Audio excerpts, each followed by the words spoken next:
விஜய், தாத்தா, பாட்டி 3 பேருமே சேர்ந்து பேசிகிட்டு இருக்காங்க. அப்போ சித்தி ஓடி வராங்க. வந்து சொல்கிறாங்க, இங்கே பாரு விஜய், அந்த பசுபதி வெயிலில் வெளியே வந்துட்டானா அப்படின்னு சொல்கிறாங்க. அதை கேட்டோன்னே வீட்டில் இருக்க எல்லாருமே ஷாக் ஆகுறாங்க. என்னது பசுபதி வெளியே வந்துட்டானா அப்படின்னு சொல்லிட்டு பாட்டி கேட்குறாங்க. ஆமாம்மா வந்துட்டான் அப்படின்னு சொல்கிறாங்க. உங்களுக்கு எப்படி தெரியும்? இல்லை, என் வீட்டுக்காரர் தான் சொன்னார், விஜய் கிட்ட சொல்லி கொஞ்சம் ஜாக்கிரதையாக இருக்க சொன்னார் அப்படின்னு சொல்கிறாங்க.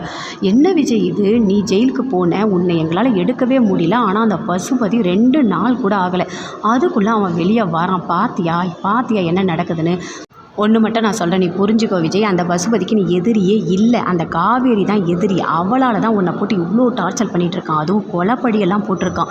தயவு செய்து அவன்கிட்ட இருந்து கொஞ்சம் ஜாக்கிரதையாக இரு. அவன் வெளியே வந்துட்டானா கண்டிப்பாக ஏதாவது பண்ணுவான், நீ ரொம்ப ஜாக்கிரதையாக இரு அப்படின்னு பாட்டி சொல்கிறாங்க. அதெல்லாம் பார்த்துக்கலாம் அப்படின்னு சொல்லிட்டு அங்கேருந்து அப்படியே விஜய் போகிறாரு.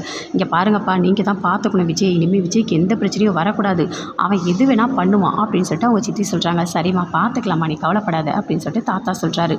என்னங்க இது இவ்வளோ கொடுமையாக இருக்குது அப்படின்னு சொல்லிட்டு பாட்டி ரொம்ப வருத்தப்படுறாங்க. அந்த பசுபதி எப்படி